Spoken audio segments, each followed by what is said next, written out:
Everybody is a dumbass sometime. That's why we need fact checkers.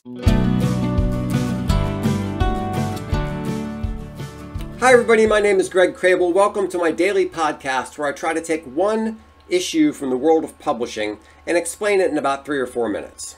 Don't worry, today's podcast is not about theology, it's about publishing, but I have a lesson for publishers from the theological world.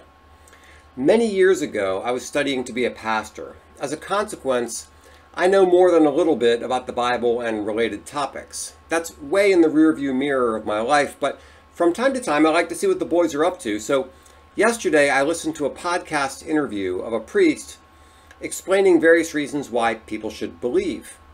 He made some very good arguments on topics he clearly knows cold, but then he strayed outside his area of expertise, into geology, which is something I also know a little bit about, and he sounded quite foolish. Unfortunately, what this does is it casts everything else that he said in a bad light. The listener is going to think, why should I believe all that stuff he said about A when I know for sure he's full of beans about B? Now, that's not strictly fair because, as I said above, someone who's a legitimate expert on A might be a complete rube about B. That happens all the time. But that's not how people are going to react, right? Whether it's fair or logical or not. They're going to mark you down for that. Now, as content creators, what can we learn from this? You need to stick to what you know. Once you stray into strange territory, you're probably going to mess things up. If you have to stray outside your area of expertise, get someone who knows that field to check your work. It's so easy to fall into the trap of repeating something that everybody knows is true, but which is actually nonsense. Whole books have been written about things that everybody knows that are true that aren't true. So what do? Especially if you're like me, if you're too poor to hire a fact checker.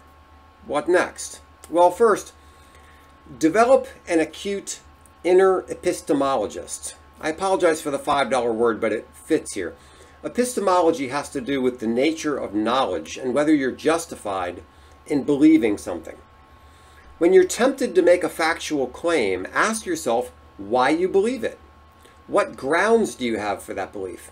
If it's something vague like everybody knows that, or I saw this TV show one time, then it might be wrong. It reminds me of my definition of a good editor. A good editor is someone who knows when he needs to look something up. Number 2, learn to read your own copy skeptically. Imagine you are going to have to provide a defense for everything that you say. Number 3, if you're not willing to defend something, either don't say it, that's probably best, or at the bare minimum use some hedging language.